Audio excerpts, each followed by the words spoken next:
Just having you here makes our ceremony look cheap, she spat at me. There I was, a high school dropout, invited to the wedding of a friend who had made it big. It was my first time at such a fancy, formal event, and I was a bit nervous. And there was my friend's bride, hurling insults at me. Could you, the uneducated trash, cut ties with my husband? Huh, is that okay? You're the one who said we should cut ties. I'm washing my hands of whatever happens from here on out. She, who could only judge people by their education or job titles at face value, probably had no idea who a guy like me, a middle school dropout, really was. I'm Rick. Just a humble pianist, nothing much to write home about.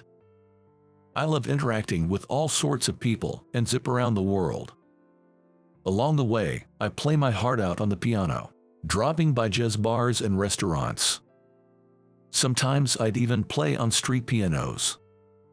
That's how I made a little coin, just getting by day to day. I'm not too keen on saying this about myself, but I grew up in a relatively affluent household. The piano that's now my bread and butter, I was forced into lessons starting at the tender age of 3. In competitions mixed with adults, I was frequently awarded prizes, being called a prodigy. Looking back now, it's pretty embarrassing. But that life crumbled when I was in elementary school. Dad's business tanked, and we had to move to a tiny apartment out in the sticks. Because it was a communal housing situation, playing the piano at home was out of the question, both in terms of the noise and the rules.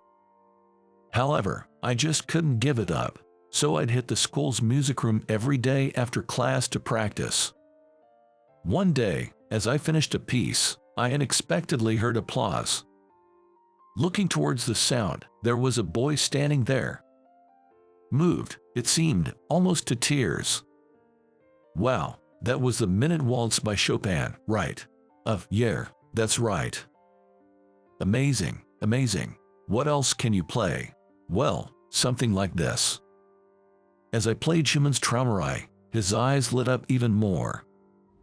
That's really awesome. How long have you been playing piano? Since I was 3. I started because I had to, but then I grew to love it. Do you play at home too? Nope. I live in an apartment, so I can't really play there. That's why I'm here every day. At that, he just went, I see. He seemed really impressed with my passion for the piano. I'm Tom. Can I come listen again tomorrow? I'm Rick. Sure thing. I play almost every day, so drop by if you're free. I shook hands with Tom firmly. From that day on, my solo performances had an audience. As time went by, Tom and I got closer. Turns out his dad is some big shot at the Treasury, and he's from a well-off family. Do you play an instrument, Tom? Well, I mess around with the violin a bit. That's pretty cool. The violin seems tough. Yeah, it's hard. That's why I'm not really good at it. My mom keeps scolding me, asking why I can't play it. Tom looked down sadly. But his expression changed instantly, brightening up dramatically. His face became so bright that it was hard to believe it was the same person. I was really moved by your piano playing, Rick. He leaned in close to me suddenly, being intense as he spoke.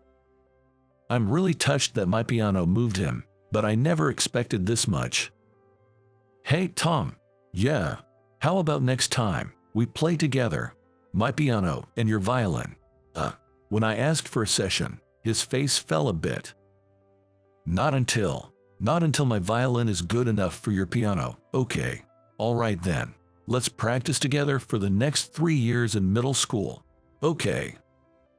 Tom seemed to hesitate with his words. At that time, I didn't think much of it, but just a few days later, I learned what he meant directly from him. What? You're taking exams for a school far away? Yeah, so it looks like we won't be able to practice together. Sorry. That's okay. I mean, you've got dreams too, right? Dreams. Actually, my dream just recently. Never mind. Tom started to say something but then stopped himself. Respecting his feelings, I didn't ask any further.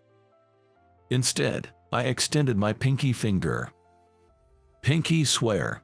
No matter how late it is, we've got to play together. You bet. Tom extended his pinky too. We linked them, sealing our promise for a future session. I'll send you letters, Tom. I didn't know about Tom, but as for me, I didn't have a cell phone and couldn't afford to waste money on home phone calls.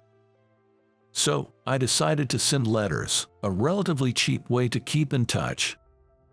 Yeah, I'll be waiting. Our paths diverged, and I ended up going to the local public middle school in my hometown. I didn't join any clubs. Instead, I spent all my after-school hours playing the piano in the music room. I was determined not to fall behind Tom, who I was sure would level up in his absence. My passion for improving my performance was burning strong, but that was inside. In contrast to my inner fire and the hot summer temperatures of our 8th grade year, an incident that happened was chilling. Dad. My mom and I watched as my father received an examination in the hospital bed. He had collapsed at work, and after getting the call, I left school early to rush over. He barely responded to our calls, extremely weak. It was hard to tell if he had any strength left. He'll need to stay in the hospital for a while to be observed. That's what the doctor said, and our anxiety only grew. To distract myself from the worry, I threw myself even more into piano. Desperately, I kept hammering away at the keys, mastering Mussorgsky's Night on Bald Mountain, which I'd been practicing. The unsettling feel of the music matched the unease in my heart, and I was oddly drawn to it. I was particularly engrossed that day, completely forgetting that I was in the school's music room. I didn't even realize that a few classmates had come in and were listening to my solo performance. Wow, you're really good at the piano, Tom. The girls from my class were there, clapping their hands, the sound filling the music room. The sound of clapping hands echoed through the music room. I had intended to be alone, so I had exaggeratedly moved to the rhythm and made odd movements. Feeling embarrassed about it, I ended up giving a curt thank you in response. To me, it seemed like I was just trying to act cool, and my shame only grew. I worried if it showed on my face. Do you always play here? Yeah, almost every day. I'm the quiet type, not really fitting in with the class crowd. These moments of playing after school were the only times I felt some relief. Well, that's awesome. Can I come listen again tomorrow? Hearing those words, I was reminded of the first time I met Tom. I realized our meeting had also been because of the piano. The black and white keys had brought someone like me into someone else's orbit. Of course, you can. I was so happy, I almost cried as I replied. But then, what's this? The poor kid's getting carried away. My archenemy had appeared. Amelia from my class, along with her 3 lackeys, taunted me daily for being poor. Every day, those 3 hangers-on would join in and create a ruckus, squawking and screaming like it was their job. Why on earth is someone like you at this school? Having a has-been poor person around just brings down the whole vibe. Amelia jeered with a barbaric laugh. The girls who used to enjoy my piano playing had become completely subdued. I wondered who was really bringing down the mood. I fought this, but unfortunately, I didn't have the guts to say it out loud. Sorry, was all I could muster. The unrelenting ridicule was too much, and I left the music room. Wiping tears with the sleeve of my uniform, I ran all the way home to escape. Despite everything, I continued to play the piano every day. Amelia and her friends would always throw cold water on my efforts, but I couldn't give up the piano. With single-minded determination, no matter how much they interfered or what insults they hurled, I kept on hammering at the keys. Yet, my piano playing had changed more than I was aware. Ha ha! I was out of breath from playing so intensely. Sweat was beginning to seep all over my body. That was awesome today. Thanks. I couldn't take their words at face value. At some point, my reason for playing the piano shifted from love to a way to release the pressure of a cornered heart. It was a means of releasing the distortions of a mind compressed by a terrifying presence. In essence, it had become a form of escapism. I knew this wasn't good, but I didn't know any other way to clear the horrible feeling inside me. Here he goes again. Can't you read the room? Amelia's taunts grew worse as my mood fell. Day after day, and eventually, I stopped going to school. I wanted to play the piano. The only place to play was at school. But going there meant facing a barrage of insults. Caught in this nightmarish triangle, I was hit by an even greater despair. Honey, my father had become cold, covered with a cloth. My mother was clinging to his right arm, crying. Dad. Strangely, I didn't shed any tears. Instead, I felt an intense regret. The last time my dad had heard me play was when I was very young. I had never had the chance to show him how much better I'd gotten because I never participated in competitions. I just kept playing at school. I've improved a lot. I'm on a whole different level now. Despite all these thoughts, I never had the chance to show him. And that was incredibly frustrating. After my dad passed away, my mother and I moved in with her parents. Right after graduating from middle school, we headed to Germany. My grandfather, my mother's father, was half German and lived over there. My mother, a quarter German, was named Ellie. Hey there, welcome back, Rick. I'm back, Grandpa. One night, when I got home, I ran into my grandpa in the living room. He was watching TV while petting the dog. Did you go to that jazz club again today? Yep. Since coming here, I never enrolled in any educational institution. I just went from bar to bar around the neighborhood, showcasing my piano skills. I used the tips I got right there and somehow managed not to rely on my grandparents. Time flew by, and self-proclaimed pianist Rick became a 30-something. Now I'm back from Germany, settled down in the US. I kind of miss my hometown, so I rented a room in the same apartment I used to live in and started living alone. Even though I say I've settled, I jet set around the world whenever I have a spare moment. I meet all sorts of people, share perspectives, and get updated. With every encounter, I feel like I'm evolving, which is incredibly fascinating. Even with my performances, which I'm pretty confident about, traveling the world makes me realize I still have a long way to go. When I played on a street piano in Italy, a lanky old man showed up out of nowhere and casually began to play Schubert's Erlkönig, and my jaw just dropped. In a French tavern, while I was playing Ravel's Judo, a girl who looked to be in her teens asked to play a duet with me. It would be a good experience for someone like me who had always played solo. I readily agreed, but man, that girl was amazing. Instead of just following along, she actually led the way. Our first duet was a terrifyingly huge success, and the crowd went wild. That's how I continue to be tempered by the world, leveling up as a pianist. There have been plenty of challenges, but I really like the free life that could elevate me. This time I went to Austria. After my trip, I returned to the country and somehow managed to get back to my apartment from the airport with my heavy luggage. Wow, there's a pileup here. Looking at the mailbox, there was a massive amount of mail stuffed inside, including letters and whatnot. Since I had told the landlord I was going on an international trip, I figured there wouldn't be any need for extra worry. There was a time I forgot to inform him before heading abroad.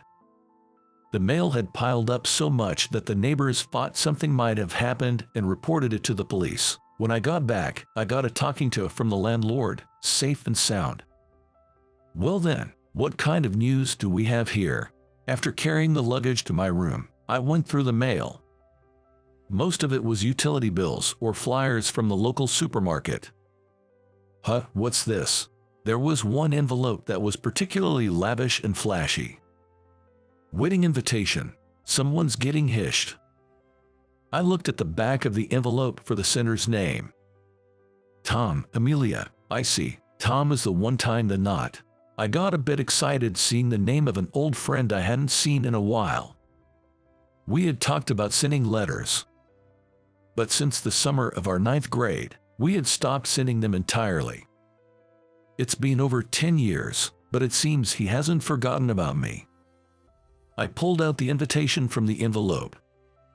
It was folded in half, and inside there was a section to indicate whether I would attend or not. Of course, I'll be attending. I brought over a pen, circled will attend. Above it, I added delighted to. I wrote my address, name, and a congratulatory message. 11 p.m. I'll have to send it back and call tomorrow. Closing the folded invitation, there was a handwritten message from Tom and his bride.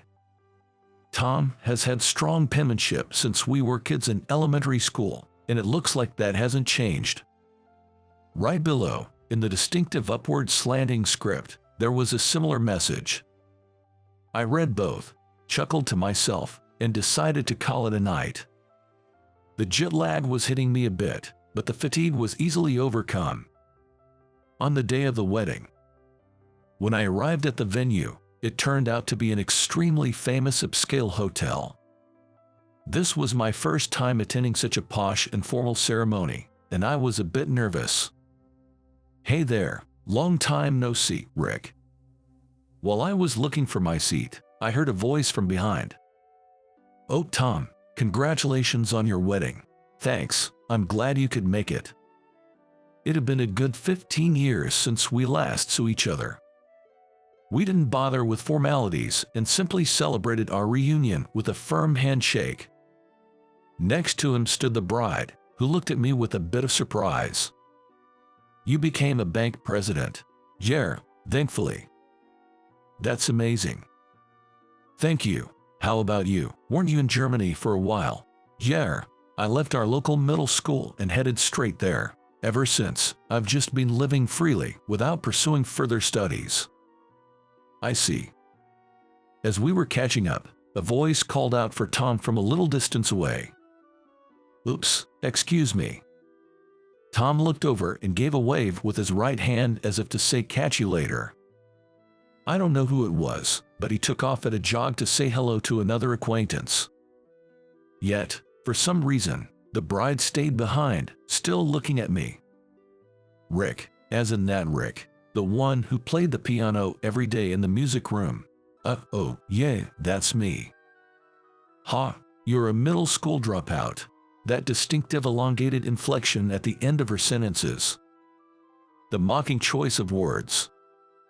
And then, the name Amelia on the invitation. I had my suspicions. The bride Amelia turned out to be the same Amelia who used to bully me back in middle school.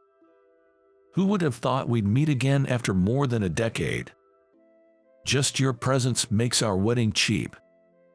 Is that right? I'm sorry to have caused such a fuss. Hut, you feel sorry. Hut, well, it can't be helped that you are here today, but from here on out. At this moment, Amelia's face seemed somewhat more malevolent than the one I remembered. You low-educated trash should cut ties with my husband. Got it. Even though I had grown up, I was naturally infuriated by her words suggesting I sever ties with Tom. I couldn't remain as calm as before and retorted a bit. Tom has been my best buddy since elementary school, but do you really have the right to cut that bond? I do, because I'm his wife. I struggled to understand her reasoning. And just then, Tom came back. Sorry, Tom, I'm going to withdraw all my savings from the bank. I'll close that account too. What? Why? This is some kind of joke, right? Beside the astonished Tom, the bride was speechless. She didn't seem to comprehend what I was saying. No, Your bride told me to cut ties with a middle school dropout. Huck, Amelia, what are you talking about? Because. It seemed she was thrown off by Tom's question. Having a fallen pool man around ruins the atmosphere. It'll affect your work too, won't it? She continued to scream hysterically, not caring who was watching. Hey, why did you even invite such a poor person to the wedding? Amelia, that's too much. Apologized to Rick. No, I'm not wrong. Sorry, it looks like I've caused a disturbance at your wedding. I turned my back on them and headed for the exit. Rick, wait, please Rick. Tom grabbed my arm after I had walked a few meters. He was pleading for a chance to talk. I wasn't angry with Tom. I decided to return following his lead. Sorry, Rick. Lift your head up, Tom. I'm the one who should apologize. I got too emotional. Meanwhile, the bride stood with her arms crossed, facing away. Amelia, listen to me. It's about how Rick and I met. When Tom said that, she only turned her gaze toward him. It's a story from when I was still in elementary school. He began to recount the story from 15 years ago as if it had happened just the other day. My parents were bureaucrats in the Treasury Department, really strict. It wasn't just about studying. There were so many do's and don'ts. As a result, I never had much in common with the other kids in class. I had a hard time fitting in. On the contrary, it seems that he was somewhat coerced into playing the violin. Like my experience with the piano, he had been made to play since before he even started elementary school. I hated those days so much. When I got home, I had to study and practice again under strict supervision. To escape, I started wandering aimlessly around the school for hours after school. This was around when both Tom and I were in the 6th grade. It was also the time when my dad's business failed, and we couldn't afford a piano at home anymore. The bride, who had been crossing her arms, was now listening intently to Tom's story. It was on one of those days, as I passed the music room, I heard Puppy Waltz being played inside. Tom was very curious about who was playing. He said it sounded like a performance far surpassing even the level of our music teachers. When I entered the music room, a grade schooler was playing. I was blown away. Sure, it's a piece that's easy for kids, but it wasn't just skillful. It really hit me in the heart. You could tell that the performer was thoroughly enjoying playing the piano. The bride's eyes were a little red. That was the day I met you, Rick. Your playing mended my nearly broken heart. Tom had seen my playing as one of the few comforts from the pressures of his parents. That's why he kept coming to the music room every day after that. You seemed to enjoy playing so much that I started to enjoy playing the violin. Those days I used to hate were completely transformed. So he became positive about taking the middle school entrance exams and aced them. It was a little lonely to part ways with Tom after getting into middle school, but knowing that my playing had been the foundation for him made me proud and happy at the same time. I'd been complimented on my playing before, but I never thought I'd actually saved someone. After hearing Tom's story, the bride, Amelia, was in tears. It turns out that the high school dropout and so-called poor guy she'd looked down upon was the one who had laid the foundation for her current husband. Whether she was feeling regret or gratitude, I couldn't tell. Amelia, you said it yourself, didn't you? During middle school, when you were going through a tough time, the sound of the piano comforted you. I was surprised by the story and looked at Amelia with wide eyes. Don't look at me. She blushed and seemed embarrassed. Maybe it's because we shared similar experiences that we got along so well. I've traveled the world and seen many coincidences, but a serendipitous meeting like this is quite rare. Who knew I'd played Cupid without even realizing it? Rick, Tom asked, looking a bit embarrassed. Right, he doesn't know yet. The thing is, Tom, yeah, I was surprised too when I came to the venue, but your wife, she's my middle school classmate. What? No wonder Tom was shocked. Faced with this astounding fact, all three of us could only laugh. After we had our fill of laughter, Amelia bowed her head to me. Her hair, which must have been set for the wedding, drooped towards the ground. "I'm sorry. I said some terrible things without knowing anything." "Whoa, hold on, Amelia." Tom looked impressed by her, but for me, it was an emergency. If a guest at a wedding made the main bride bow, it could turn into quite the awkward rumor. Not just for that, I also want to apologize for middle school. After Rick stopped coming to school, I felt regret. I wanted to apologize so badly that I went to your house after graduation, but you had already moved out by then. "All right, just lift your head up now." Amelia turned back to face me again. Her makeup had been ruined by tears. She seemed to need a touch-up before anyone else. Not to make excuses, but my family is pretty strict, you know. From what she told me, her family sounded pretty tough, too. The stress had been piling up, and she'd been taking it out on me, apparently. That nasty comment earlier was due to the values ingrained in her by her parents, who cared about nothing but educational pedigree. In fact, she had graduated from a prestigious university and was working at a top-tier company. "So, I'm really sorry," she apologized again. Amelia, once more, bowed her head to me. "Let's forget the past. Just make my best buddy, Tom, happy, will ya?" After their apologies, I felt my anger dissipate so much that I almost forgot what I was mad about. Then the wedding planner came over. It was time. I apologized to Amelia in return and encouraged her to go freshen up her makeup. "And Tom, about that thing, I've got it under control." "Yeah, I'm counting on you." I gave my best friend a thumbs up and took my seat. The wedding proceeded smoothly, and soon it was time for the entertainment after the bride's dress change. The relatives put on a splendid dance. After that, it was my turn to carry out the plan. I was led backstage to a dimly lit area where a piano awaited. Now, for the next act, we have the groom's best friend and a genius pianist, Rick's performance. After an over-the-top introduction, the spotlight was on me. The piece was Listli Bistraum. It was a piece I'd thought of playing at someone's wedding someday. I never imagined my first performance would be at my best buddy Tom's wedding. The nervousness was different from playing in competitions, jazz bars, or on the street. It felt like the first piece was over in an instant. After a brief pause of about 10 seconds, I placed my hands on the keys again.